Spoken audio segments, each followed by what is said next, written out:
Bueno, yo entré a la universidad, yo creo, desde el 91, porque yo ingresé realmente desde la prepa, ¿no?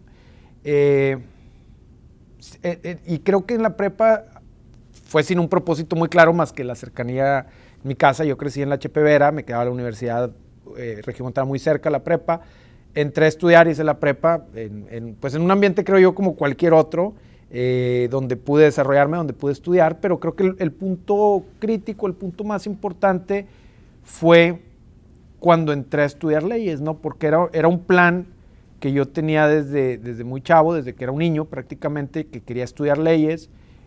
Continué mi educación dentro de la universidad, que también estaba muy cerca de mi casa, también ese es un dato interesante. Algo que valoro mucho es que entré a la universidad con un apoyo de beca, un apoyo para poder ingresar y estudiar. Creo que de otra manera hubiera sido muy difícil. Y esa beca, como lo comentaba, fue creciendo a lo largo de mi desarrollo dentro de la universidad. Gracias a que, bueno, pues me esmeré, estudié y por mérito académico logré acceder a esa beca. Y para mí es clave que logré desarrollarme como profesional gracias a que, y hoy lo veo más con mis alumnos que tengo en diferentes universidades y en diferentes grados. Creo que algo que fue una ventaja muy fuerte de la universidad, desde luego que adicional a los maestros o a todos los maestros que tuve, que todos fueron de primera y todos me marcaron, pero el poder llevar clases que acompañaran mi desarrollo laboral o poderme desarrollar laboralmente acompañado de mis clases, creo que fue crítico, o sea, fue clave. Hoy que lo veo, de repente pareciera una locura, ¿no? Pero venía a la escuela de 7 a 9, de 9 a 6 de la tarde normalmente trabajaba, de 6 a 10 de la noche volví a estudiar y el sábado todavía llevaba algo normalmente, digamos, de 9 a 1, de 9 a 12. Pero eso me permitía tener una vida completa como estudiante y una vida completa como profesional. Yo empecé a trabajar en el segundo semestre y obviamente el poder estar en contacto con el mundo real y luego volver al aula un poco a la teoría, a la academia, a seguir aprendiendo y luego eso llevarlo de vuelta al mundo real, aplicarlo, pues para mí creo que fue fundamental, ¿no? El apoyo académico, el apoyo, digamos, económico de la beca, el apoyo para poder trabajar, todo este ambiente creo que me marcó para poder ir avanzando como profesional. Luego tuve la suerte de que justo cuando me graduaba, lanzaron un programa era como un diplomado en Derecho Civil.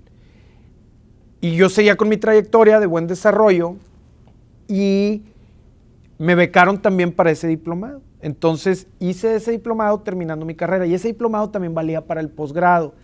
Pero el diplomado también como que fue para mí fue muy importante porque yo tenía 20 años cuando estaba saliendo, casi 21, y haber entrado a ese diplomado, entré con alumnos de otro nivel, o sea, más grandes que yo, con mayor trayectoria, eso me permitió también madurar, y de ahí decido irme a estudiar a Estados Unidos. Me voy a estudiar, terminando eso, me voy a estudiar a Estados Unidos. Hay otra cosa bien interesante, me pasó ya estando en Estados Unidos, que también, no sé cómo fue, pero un maestro de la UR me propuso en el Colegio de Abogados de Monterrey como el mejor estudiante de Derecho del Estado, no sé si de la universidad y todo, y eso también accedí gracias a la universidad, yo así lo veo, no creo que haya sido de otra manera. Me voy a Estados Unidos a estudiar a la Universidad de Arizona, ahí me especializo en algunos temas que tenían que ver con inglés, pero también con inglés legal, y mi experiencia fue, bueno, yo de que entré a la carrera a que me fui a Estados Unidos, tuve mi despacho, mi negocio, y fue también una etapa muy enriquecedora. Digo, trabajé en un par de despachos, pero luego abrí mi despacho. Me fui a Estados Unidos, en Estados Unidos me becan y regreso para sacar algo de dinero que tenía, para vender mi carro, y por distintas situaciones llego y empiezo a recibir propuestas de trabajo muy rápido. Eso también fue muy bueno. Yo no había trabajado todavía para ninguna empresa. Y así fue como en 1997, yo me gradué, si mal no recuerdo, en el 95, en el 97 entré a trabajar a Ava Seguros y fue bien interesante porque yo entré de 21 años a Ava Seguros Ahí, bueno, me desarrollé muy bien con todo esto que cuento del trabajo que ya había hecho como estudiante y de mi preparación académica. Entré en el 97 con 21 años. Como abogado, entré en la parte más básica de la empresa. Para el 2003, estamos hablando 6 años después, cuando yo tenía 27 años, compra a ABA Seguros GMAC, que era el brazo financiero de General Motors, de Chevrolet. Y en el 2003, como digo, yo tenía 27 años, me nombran director jurídico de la empresa, que ya era ser la máxima autoridad en el área legal. Y ya con un grupo internacional, como en este caso era General Motors, ¿no? Y ahí es donde empieza otra etapa de mi carrera muy interesante. Yo a los 23 años ya tenía, que fueron 3 años después de que entré, fui gerente del área de siniestros. Pero insisto, para el 2003 ya llegó a un nivel ejecutivo, con 27 años, con mi preparación de la universidad. Y bueno, ahí tuve algunas experiencias interesantes, automotivadas y también con la suerte de ser apoyado para poder seguir estudiando. Me fui a Harvard en el verano del 2005 y el 2006. Me especialicé en negociación. Esto porque me habían señalado que, aunque era listo y tenía el carácter, no sabía negociar. Era lo que me decía mi jefe. Entonces dije, bueno, pues voy a aprender a negociar donde mejor pueda aprender y encontré esto en Harvard. 2 años consecutivos.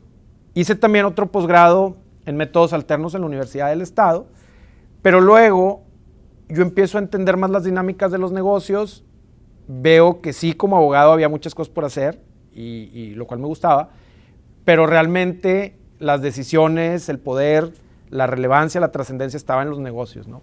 Y ahí es donde decido hacer el posgrado en negocios, en administración, y lo hago, vuelvo a la escuela, a la universidad. Para esto también en 2005, que es otra cosa que estoy muy agradecido con la universidad, temerariamente ofrezco una clase, me sentía yo ya muy preparado, y me dan la oportunidad de empezar a dar clases en posgrado de negociación, hace 10 años. Entonces, bueno, ya había estudiado negociación, había estudiado métodos alternos, había estudiado en la Universidad de Arizona, y luego de ahí veo la oportunidad de negocios, me meto a estudiar la maestría en administración aquí en la universidad. Y para el 2003 fue esto, en el 2007, digamos casi 3 años después de esto, llega la promoción que ya ahora sí quería. Yo tenía 31 años y me convierto en director de toda un área de negocios de la compañía, un negocio que se llama Daños, ¿no? Y eso estuvo muy padre, porque ahí sí ya estaba en el círculo ejecutivo más alto, donde las decisiones se toman. Y hubo momentos bien interesantes, porque ya habíamos vendido la compañía en el 2002, ¿no? De ABA, antes parte de Abaco, luego intervenida por el gobierno, se la vendemos a Chevrolet. Luego, en el 2007, Chevrolet GMAC la vende a Cerberus, un banco de inversión de Nueva York. Ahí yo estaba estrenándome como director de Daños. Fueron momentos bien demandantes, bien interesantes. Ya entramos con un banco de inversión donde te están exigiendo tremendamente rendimientos. Y luego viene el tema de la crisis del 2008 y llega la intervención del gobierno de Estados Unidos a General Motors, porque empieza a entrar como en problemas financieros grandes, y entramos en esa etapa de ser controlados por el gobierno, que fue también otra etapa bien interesante. Fue, digamos, casi como otra venta de la compañía. Y sigo en este puesto. Para esto yo también desde el 2003 entré al consejo de administración de la empresa y de otra empresa que teníamos, Carker Plan. Y luego en el 2012 volvemos a sacar a la venta ABA Seguros. Y creo que aquí es una historia que me llena de orgullo de haber sido parte de, porque en el 2002 vendimos ABA Seguros en $100 millones a GMAC, y en el 2012 la vendimos en $865 millones a ACE, que hoy es la empresa más grande del mundo. Trabajo con ACE un tiempo después de que se las vendimos. Cambio un poco mis roles, me meto más en temas de planeación estratégica. Sigo en el negocio, pero en una parte que se llamaba seguros personales para México, y esto de planeación también lo empiezo a hacer para México. Pero llega un punto en el que digo, pues ya tengo 16, 17 años dentro de la empresa. Para esto también, cuando estuve como director del área de negocios, hubo diferentes logros, ¿no? Incrementamos al doble el número de clientes, triplicamos la utilidad, pero todo eso tuvo que ver con un diseño que hicimos de todo un negocio y de todos los productos. Entonces ahí decido empezar a estudiar ya formalmente emprendimiento o emprendedurismo e innovación, y decido hacerlo en Stanford. Entonces eso empieza a sembrar otro tipo de inquietudes en mí, y ahí es cuando viene una propuesta para trabajar con un grupo americano, público de Nueva York, que iba a hacer algunas inversiones aquí en México, y decido unirme con ellos, y es lo que hoy hago, ¿no? Hoy ese proyecto se llama Primeros Seguros, del cual soy director general, y es prácticamente, con todo y que tenemos el capital de una empresa, pero es un arranque, ¿no? Y es una empresa que también viene de un grupo muy distinguido de inversionistas de Monterrey, mexicanos, pero al final del día estamos reinventando esa compañía, reposicionándola. Entonces estoy haciendo, como director general, estoy desarrollando este tema de propuestas de valor de la empresa, alineación de productos, armando un equipo, y pues ahí vamos creciendo poco a poco, y ayudando a este grupo de inversionistas a penetrar América Latina, ¿no? Que ese es el objetivo final. No le he tenido miedo a hacer cambios grandes en mi vida, o sea, me ha costado, y es parte que comparto siempre con mis alumnos. Cuando decidí, por ejemplo, salirme del área legal al área de siniestros, fue un brinco tremendamente grande, porque el área de siniestros es un área de ingeniería, el área es siniestros de edificios y no de carros, ¿no?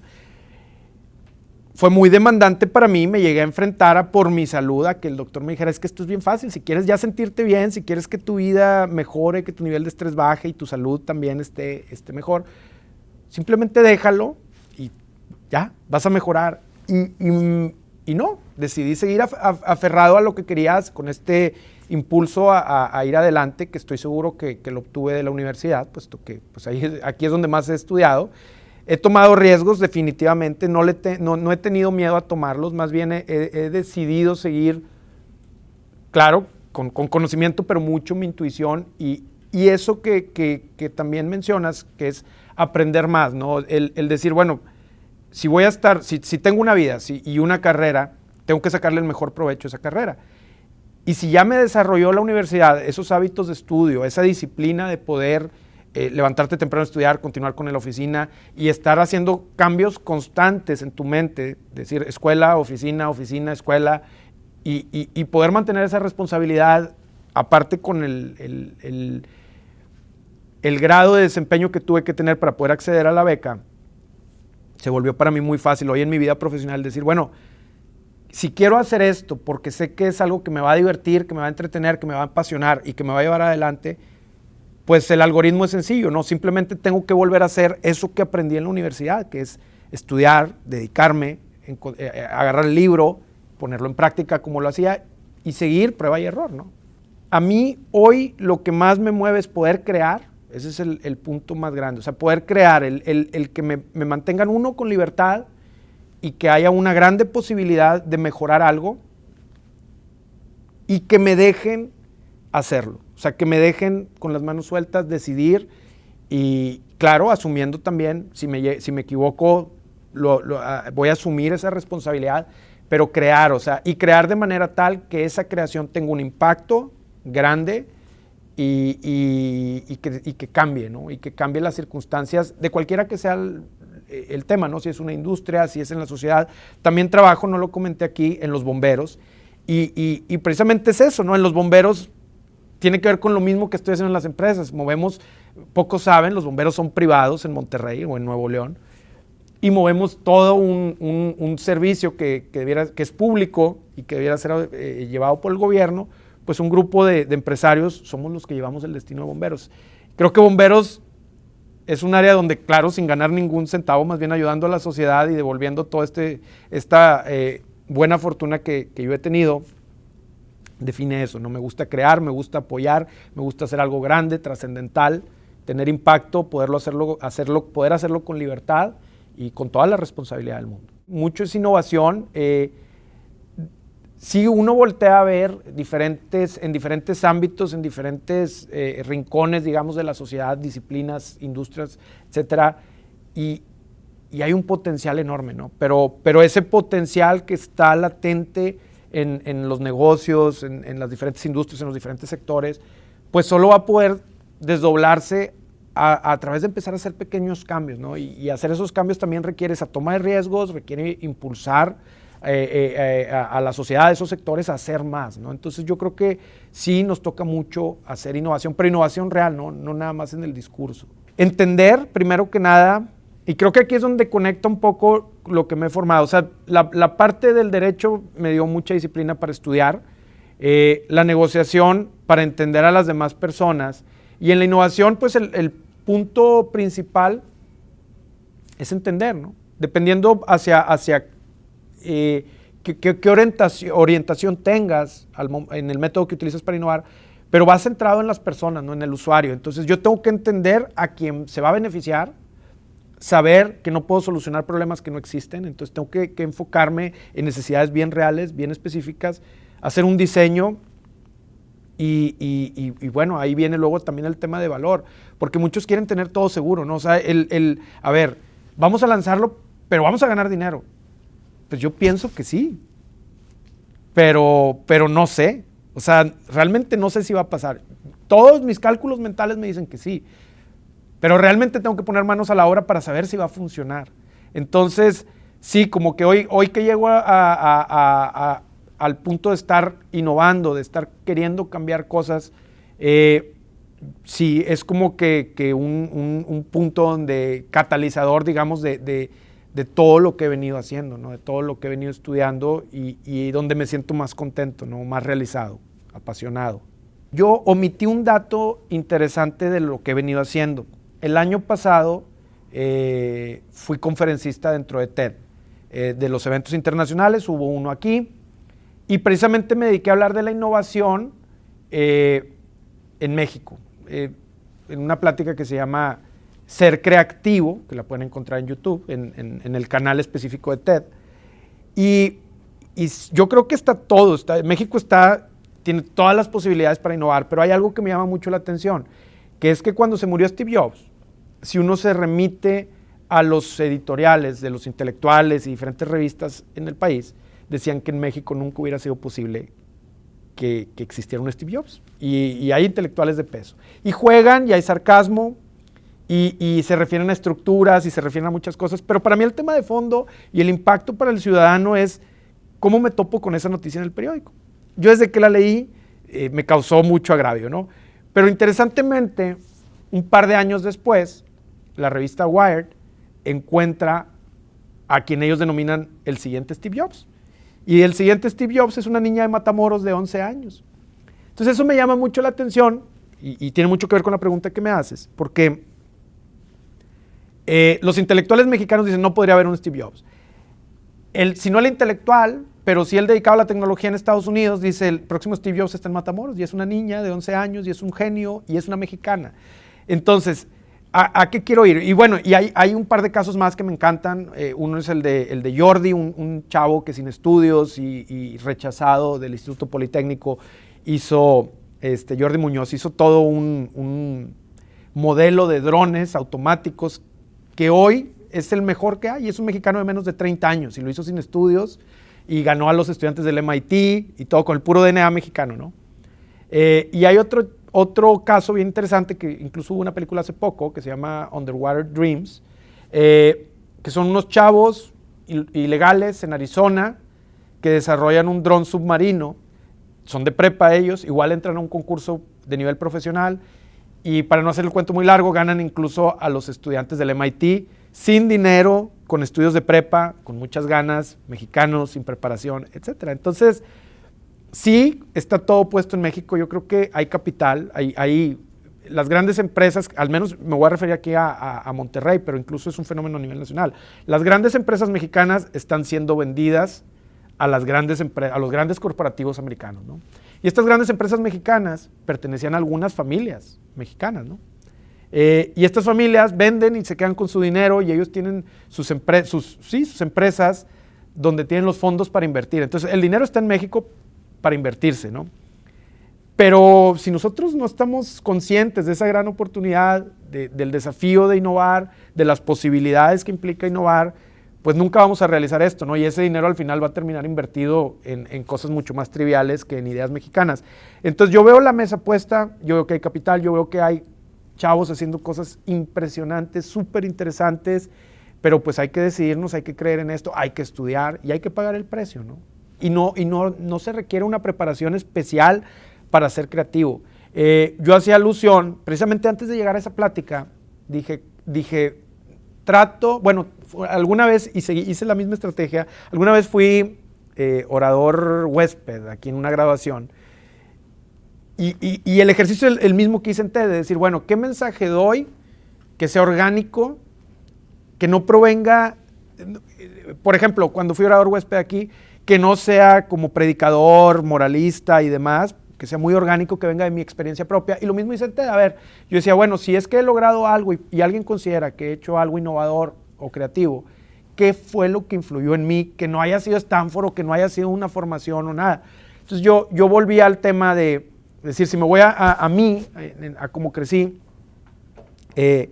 yo creo que la exposición a la música, porque pues, me gustaba mucho la música y tenía mi grupo de chavos, eso me enseñó mucho, sobre todo de decir, puedo hacer algo sin nada, o sea, de la nada, sin tener nada como una plataforma, puedo crear algo, y eso fue aprender música. Cuando estuve chavo anduve mucho en patineta también y decía, me acordaba de las tardes de verano y decía, me podía pasar 3 días seguidos intentando saltar o hacer... O sea, hay mucha dedicación en eso y obviamente hay creatividad y tiene que haber entendimiento, por ejemplo, al hablar de la patineta. Y sí, también, la lectura, que ha sido algo que de lo que me siento... Antes de haber estudiado en la UR, compraba libros usados ahí por Juárez. Después de todas las ventajas que tuve, hoy tengo una biblioteca que me siento orgulloso de ella. Y siempre estoy leyendo, pero los libros pues es mucho conocimiento. Precisamente hoy, alguien llegó a proponerme una idea de emprendimiento y saqué algunos de mis libros en mi oficina y le enseñaba el camino que yo creía que tenía que seguir. Y me dice, justo como alguien dice, tú eres el hombre libro, el que cita. Le digo, pues es que no hay otra manera de aprender. Lamentablemente no hay una señal abierta para aprender donde todos podamos recibir en nuestra cabeza ideas nuevas. No tienes que tener ideas, o sea, adquirir ideas para generar ideas. No, pero necesitas mucha confianza en ti mismo y la tienes que tomar de algún lado y tienes que acordarte. Yo ayer me quedé un tiempo después de comer y veía a mi hija de 4 años dibujando. Precisamente el domingo le compré un libro para colorear muy grande. Entonces eso le daba ciertos espacios, pero a lo que quiero llegar, estaba coloreando la cara de un oso y la veo, vamos a decir que toma la zona donde va la boca y agarra un color y pinta una parte de esa boca con un color y agarra otro color y continúa pintando con otro color la misma zona y luego ya empezó con los colores de cera y luego agarra uno de madera y continúa con el de madera de otro color, otro tipo de crayola, pintando esa misma área, la boca, ¿no? Y luego agarra un plumón que como pone brillos y le pega brillos y luego le empieza a raspar con otra cosa. A lo que quiero llegar con esto es, yo la veía, yo estaba sentado callado viéndola y decía, me encanta que no esté siguiendo ningún esquema, que no se está imponiendo ninguna regla, está haciendo lo que viene de adentro. Y muchas veces creo que eso es lo que nos falta, ¿no? El realmente conectar con nosotros, con lo que nos gusta hacer, con lo que queremos hacer, y también recordar que no tenemos reglas. O sea, que las reglas que seguimos normalmente son reglas opuestas por nosotros, pero por alguien más, o por alguien más, perdón, pero no son reglas naturales, digamos, como la gravedad. Es así, bueno, pues si quieres volar, bueno, aún así vas a poder hacer cosas. Pero normalmente creo que es eso, o sea, el conectar y el ser conscientes de que nosotros podemos poner las reglas. Y es un ejercicio que hago con mis alumnos el primer día de clase, que les digo, pongan las reglas de cómo quieren que sea la clase. No pueden. Unos cuantos pueden, pero no se sienten legitimados como alumnos para hacerlo y aparte no están acostumbrados a llegar a un lugar donde hay alguien que los ordene, ¿no? A ser ellos los que pongan el orden. Entonces, pero es muy interesante y lo encuentras en todos lados, no es parte de unos o de otros y es algo de lo que no somos conscientes. Eso creo que es el punto más interesante. Se nos olvida que nosotros podemos hacer lo que queramos. Y bueno, también adquirido, también en la universidad aprendí mucho de valores y del respeto a los demás y me gusta mucho en los libros de Isaac Asimov cuando él creó toda la historia esta de cuando los robots empiezan a convivir con los humanos, él creó el código de programación de los robots, que Sabater, quien tiene una cátedra aquí, lo cita siempre al hablar de ética también, y dice, bueno, pues si pudiéramos crear un mundo que se rigiera como las leyes de la robótica de Isaac Asimov, donde el robot tiene que respetar a los humanos, tiene que realizarse, pero tiene que respetar a los humanos. Pero si algún día para realizarse tiene que afectar a otro humano, pues tiene que posponer un poco su autorrealización porque no se vale, ¿no? Entonces es un poco como que ese código es el único que tenemos y todo lo demás es lo que podemos hacer, ¿no? Nuestro deber es realizarnos y la única regla que tenemos es que para realizarnos no tengamos que afectar a nadie, ¿no? Tienes que tener mucha seguridad en ti mismo. Y la seguridad en ti mismo, hay un concepto que Albert Bandura, un psicólogo de Stanford, creó, que se llama autoeficacia. Y la autoeficacia es eso, es esa creencia que tienes de que eres capaz de cambiar el mundo, que eres capaz de hacer cosas que los demás no son capaces de hacer.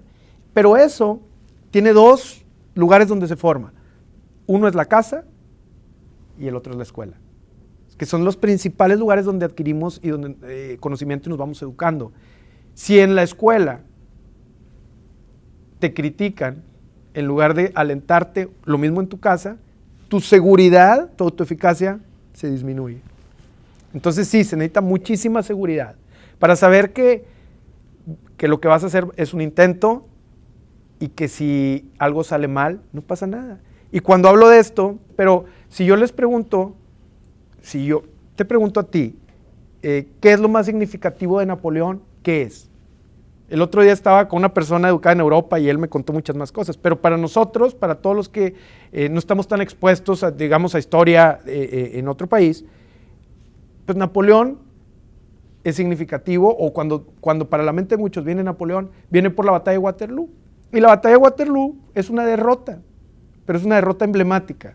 Entonces, yo creo que así es, o sea, hay derrotas que podemos tener que pueden ser tan significativas o más que los triunfos. Pero no somos conscientes de eso, ¿no? Entonces, seguridad, saber que si fallamos, no pasa nada. Y sí, o sea, la universidad influye, te disciplina, te da hábitos, pero luego ya estás solo, o sea, ya otra vez vuelves a estar solo, te quitaron las llantitas, como si fuera a andar en bici, te quitan las llantitas y cuando andas solo, tienes que continuar esa preparación solo con lo que la escuela, la universidad sembró en ti. Hay un libro que se llama Business Model Generation, que es buenísimo, y ahí se incluye un esquema que se llama el Business Model Canvas, o el lienzo de modelo de negocio. Para mí ese es porque permite de una manera muy gráfica ilustrar cómo vas a echar andar un negocio, pero desde el punto de vista de decir, ¿qué alianzas necesitas tener? ¿Qué segmentos de clientes vas a atacar? ¿Qué cadenas de gastos vas a tener, de ingresos? ¿Cuál es el corazón, tu propuesta de valor? ¿Cuáles son las actividades que te van a diferenciar? Entonces, cuando tú puedes ver todo eso gráficamente, lo escribes como una historia, ya estás hablando de que tienes un negocio. Y hay otro tema bien importante en todo que es la nueva generación de cómo hacer negocios, ¿no? El decir, yo no voy a tener una empresa hasta que tenga muchos clientes. Y ese es un concepto que no nos entra mucho al mexicano, ¿no? Como que nosotros como mexicanos queremos primero tener la oficina súper bonita, con los muchos empleados, vernos como los jefes, y luego salimos a buscar clientes, cuando es completamente al revés. No voy a tener nada más que una hipótesis, una propuesta de valor, voy a construir algunos prototipos, y lo que voy a hacer es salir a descubrir clientes. ¿Cómo se descubre el cliente? Yo creo que mis clientes deben de ser personas de tal edad, con tales hábitos, con tal gasto. Entonces yo tengo esa hipótesis y creo que esos tipos compran este producto. Entonces yo salgo con mi prototipo, lo pongo en el mercado, empiezo a ver si los clientes compran. Si no compran, no hay cliente, no has descubierto al cliente. Tienes que tener lo que se llama el producto mínimo viable. El producto mínimo viable es la versión de más bajo costo del producto que quieres vender en el mercado, que ese es otro error que cometemos. Queremos salir muchas veces hasta que tenemos el producto perfecto. Cuando uno voltea a ver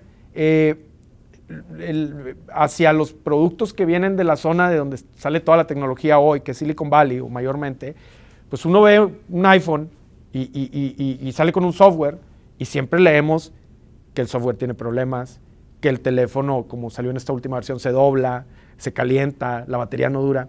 Todo eso es porque aceptaron salir con un producto que no es perfecto. No pasa nada. Ese es el punto. Salgo, lo pruebo, veo si tiene mercado y lo mejoro. Pero no pasa nada. Así es. Si vemos lo que pasa hoy con Windows 10, pues te lo están mandando gratis. A la gran mayoría de nosotros nos lo mandan, a los usuarios de Windows, para que lo pruebes. Te vas a topar con problemas de funcionamiento porque es una primera versión, pero luego lo van a mejorar. Entonces es producto mínimo viable, hipótesis muy sólidas de sobre dónde está mi mercado, por qué es ese mi mercado. Salgo a validar método científico, lo aprendimos en la escuela, que es tener una hipótesis, hacer experimentos y validar. Método científico, salgo, pongo el producto, lo compra el cliente, sí, ya la hicimos, ahora el reto es cómo lo escalo, cómo logro vender muchísimo, y ya que venda muchísimo, empiezo a construir una empresa. Si nos vemos las grandes fallas que ha habido de negocios, es que se construyen primero el negocio y luego se busca al cliente. Pero si primero encuentras al cliente, le das el producto que le gusta y luego construyes tu empresa, vas a tener éxito porque vas a tener éxito. Vas a tener éxito. Entonces, pues ese es el modelo de innovación un poco, ¿no? El entender bien todos los componentes de tu negocio. Creo que algo también que lo platico en clase, me impactó ver unos inversionistas que decían, les hacían una pregunta de cómo deciden escoger a los líderes de sus proyectos de inversión. Y ellos dicen estos inversionistas que en su experiencia es una mezcla de la personalidad que tienen, del valor que tienen para hacer las cosas, del corazón que tienen, que tiene que ver mucho con la pasión, de la inteligencia que tienen, que hay 3 tipos de inteligencia, la que se adquiere en los libros, la que se adquiere en la calle y la que hay interpersonal. Y hablan luego, el último punto es el que me llama la atención, la suerte, que es un tema que también me ha apasionado mucho porque pues, ¿qué es, no? Y si es aleatoria o no. Y ellos dicen, la suerte es la suerte de tus relaciones. O sea, tu suerte es la suerte de tus relaciones. Si yo tengo amigos y me relaciono con personas suertudas, entendiéndose por suertudas exitosas, lo más probable es que yo tenga éxito. Si yo me junto con personas perdedoras, digamos que no tienen suerte, yo no voy a tener suerte. Entonces estos tipos dicen, cuando yo voy a contratar a alguien, la pregunta clave es, ¿cuáles son tus 10 relaciones que te van a asegurar el éxito en esta nueva etapa de tu vida? Entonces tiene que ver con lo mismo cuando vamos a emprender un negocio, cuando vamos a emprender una nueva idea. ¿Cuáles son esas 10 relaciones que tienes a través de las cuales vas a poder desplazar tu idea? Y hablando de ideas, hay que saber diferenciar bien una idea que entraña una oportunidad a una idea estéril, hueca, vacía, que solo es una idea, ¿no? Entonces también hay que diferenciar eso, ideas que son oportunidades e ideas que solo son eso, ideas. Ahorita hablábamos un poquito del perfil, de la pasión, de tener algo de inteligencia que no es necesariamente inteligencia de la escuela, pero inteligencia de la calle, inteligencia interpersonal o inteligencia académica, digamos, o de libros.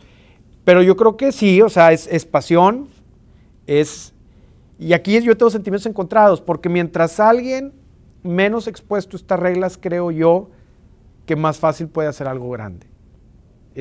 Porque luego cuando vemos los casos de éxito, tanto en México como en cualquier lugar, vemos que el que logró llevarlo a otro lado fue el que logró no pensar fuera de la caja, porque eso es una utopía y una ambición inalcanzable. Es más bien el que logró diseñar cajas de pensamiento exitosas, con reglas diferentes. Entonces hay que salirse de esas reglas.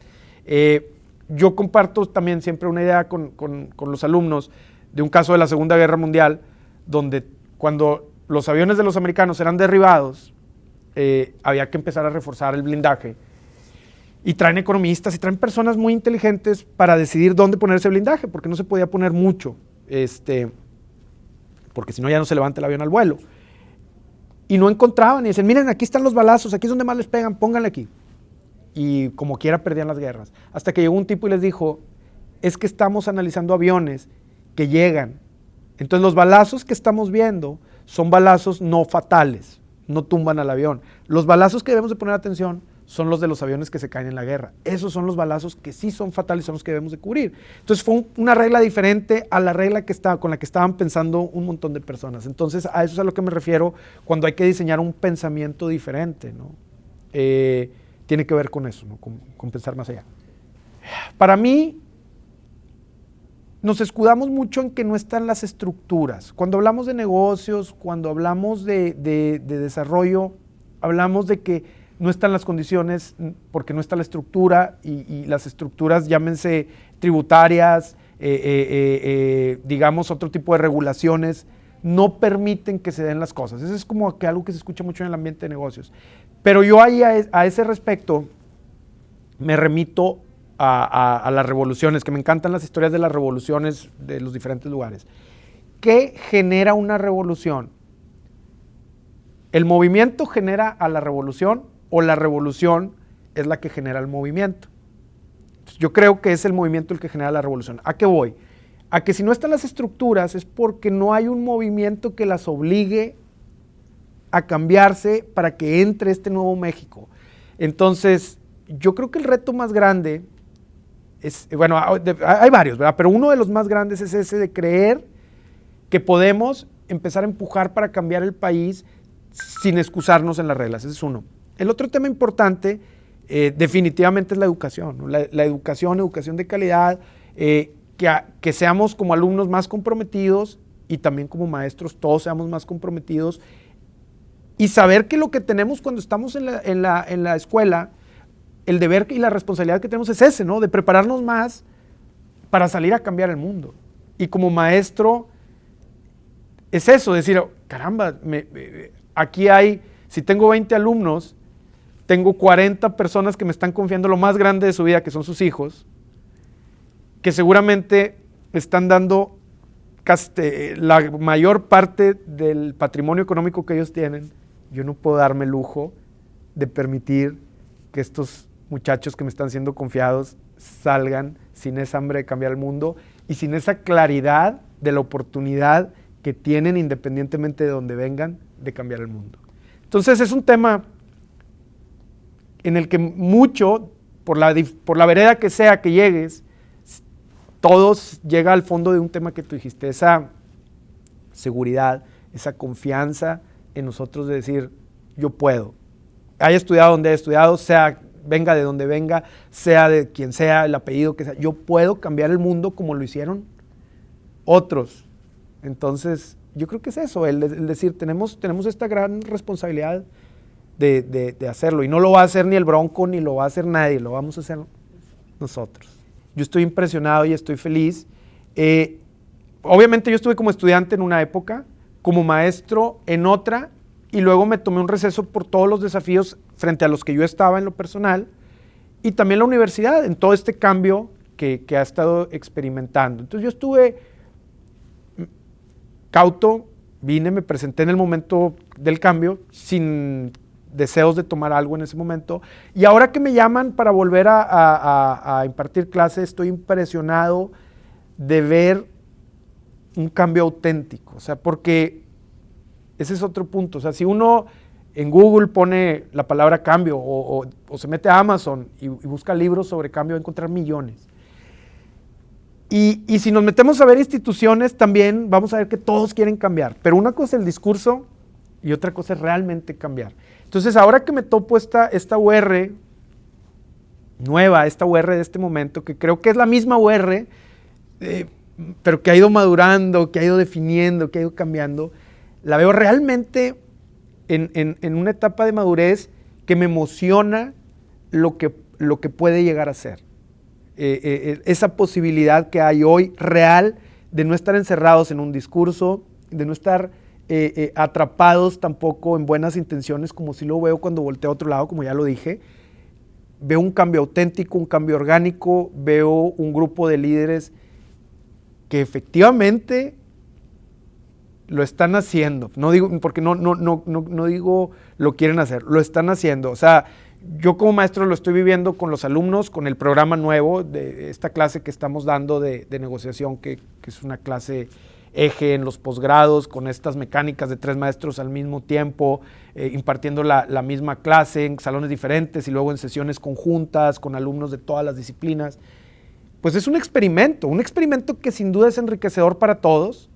Y es eso, quiero cambiar las reglas, quiero correr el riesgo que implica, porque me pueden criticar y pueden decir que eso no es. Quiero ver qué pasa y voy a ir afinando conforme vaya, pero estoy seguro, hablando de lo que hablaba hace un momento, de que quien sea expuesto a este método va a salir más enriquecido que con el modelo o método anterior, y sé que cada vez que lo haga, lo voy a poder hacer mejor. Entonces yo estoy fascinado viendo una escuela de muchos colores, que eso parece trivial, pero yo he visto muchos estudios de mercado sobre lo que representan los colores. Entonces, el venir a una escuela y ver este colorido dentro del aula, el estar en estas aulas con diferentes layouts, con diferentes esquemas que permiten otras formas de enseñar, otro humor en el alumno, otro humor en el maestro, con programas diferentes, como ya lo dije. Yo estoy convencido. Aparte, algo que me encanta de la UR es que esté en el corazón de la ciudad. Creo que también como alumno estudiar en el corazón de la ciudad es la mejor manera de empezar a aprender acerca del mundo, ¿no? El mundo no lo aprendes en los extremos, no, se aprende en el corazón de la ciudad. Entonces, desde el corazón de la ciudad, queriendo cambiar, creo que va a lograr ese objetivo de ir cambiando del centro hacia afuera. Entonces yo estoy muy emocionado viendo todo esto, viendo el equipo nuevo que han traído, obviamente también viendo las caras conocidas de las personas con las que yo crecí. Es espectacular, sinceramente, lo que veo.